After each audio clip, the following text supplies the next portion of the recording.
Maharashtra TV news, आवाज सर्वसामान्यांचा। Breaking news. Songiri toll ते धुळे टोल महामार्गावरील खड्डे तातडीने बुजवा, अन्यथा 15 ऑगस्टला शांततापूर्ण आंदोलनाचा इशारा। इंदूर मुंबई राष्ट्रीय महामार्गावरील सोनगिरी टोल ते धुळे टोल दरम्यान रस्त्यावर मोठ्या प्रमाणात खड्डे पडल्याने वाहन चालक, प्रवासी, शेतकरी तसेच मालवाहतूक वाहनांना मोठा त्रास सहन करावा लागत असून अपघाताचा धोका दिवसेंदिवस वाढत आहे। या गंभीर प्रश्नाची दखल घेत सामाजिक कार्यकर्ते महेंद्र गोकुळ पाटील यांनी केंद्रीय रस्ते वाहतूक व महामार्ग मंत्री, राष्ट्रीय महामार्ग प्राधिकरण, महाराष्ट्रातील संबंधित अधिकारी आणि जिल्हाधिकारी धुळे यांच्याकडे सविस्तर तक्रार दाखल केली आहे। तक्रारीत नमूद करण्यात आले आहे की संबंधित मार्गावर वाहन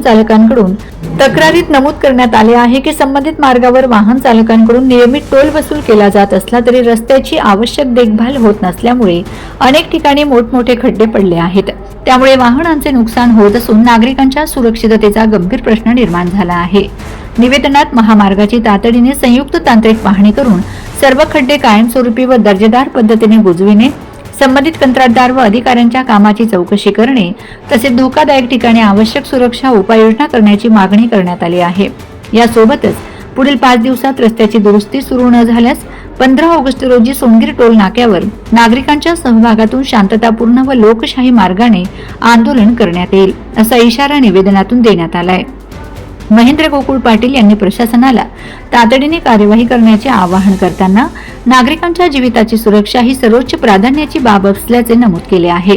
आता या तक्रारीवर संबंधित यंत्रणा कोणती कार्यवाही करते याकडे धुळे जिल्ह्यासह महामार्गावरील प्रवाशांचे लक्ष लागले आहे। वंदे महाराष्ट्र टीव्ही मीडिया प्रतिनिधी शोभा पाटील, शिंदखेडा।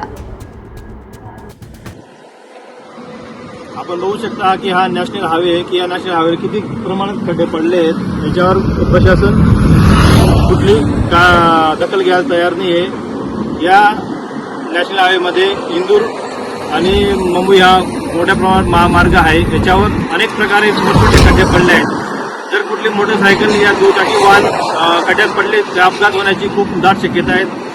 येत्या 5 दिवसात या रस्त्याची लवकरात लवकर दुरुस्ती व्हायला पाहिजे, अन्यथा आम्ही 15 ऑगस्ट या दिवशी सोनगिरी टोल नाका बंद आंदोलन करणार आहे, हीच प्रशासनाकडे विनंती आहे। वंदे महाराष्ट्र टीव्ही न्यूज, आवाज सर्वसामान्यांचा। अशाच नवनवीन बातम्या पाहण्यासाठी आमच्या चॅनलला सबस्क्राईब करा, बेल आयकॉनला क्लिक करा।